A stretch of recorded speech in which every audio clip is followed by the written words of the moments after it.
Hey again, I'm Tanya with Seabrook Marketing, and this is the branded event. This section is about the graphic element. You've learned the building blocks. Now it's time to put them to work. This week, we're walking through real-world examples and mini design challenges that'll help you apply what you've learned so far.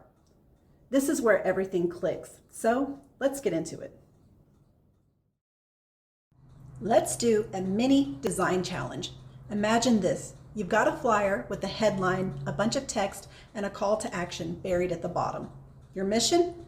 Fix it with better layout and hierarchy. Make the headline bold and big.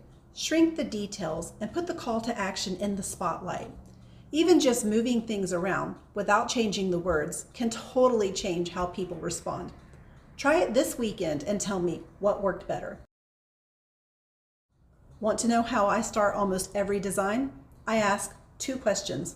What do I want people to notice first? And what do I want them to do next? Once I know that, I structure the design to guide the eye. Big headline, simple subtext, clear call to action. That's it.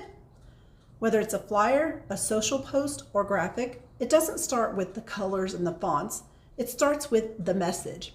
Then use the layout to support it. That's the real design magic. If you only remember one design rule, let it be this. Contrast creates clarity. Light versus dark. Big versus small. Bold versus regular. When everything looks the same, nothing stands out. But the second you introduce contrast, boom, the message pops and people pay attention. Try increasing the size of your headline or making your call to action button stand out with a bold color. Simple contrast equals major impact. Here's the truth. If you remember just one rule, remember contrast creates clarity, light and dark, big and small, bold and plain. Make it obvious what matters. You don't need 10 fonts to make your design stand out. You just need 2, used well. Start with a simple rule.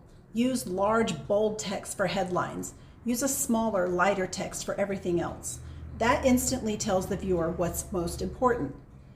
Think of it like a conversation. The headline is the loud voice that says, "Hey, pay attention." The smaller text is the calm voice that explains the details. Try it in your next post.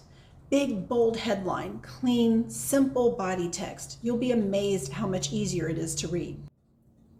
Here's the takeaway. Design doesn't have to be complicated. It has to be intentional. Ask the right questions before you open Canva. Use layout, contrast, and clarity to move people to action. And always design with the viewer in mind. That wraps up the graphic element. If you've been following along, thank you. These fundamentals can completely change how your brand shows up online. If you're ready for more advanced tips, or you want help applying this to your next flyer, poster, or campaign, I'd love to connect. Head over to seabrookmarketing.com to schedule a strategy call. And if you like this series, don't forget to subscribe, share, and let me know what topic you want me to cover next.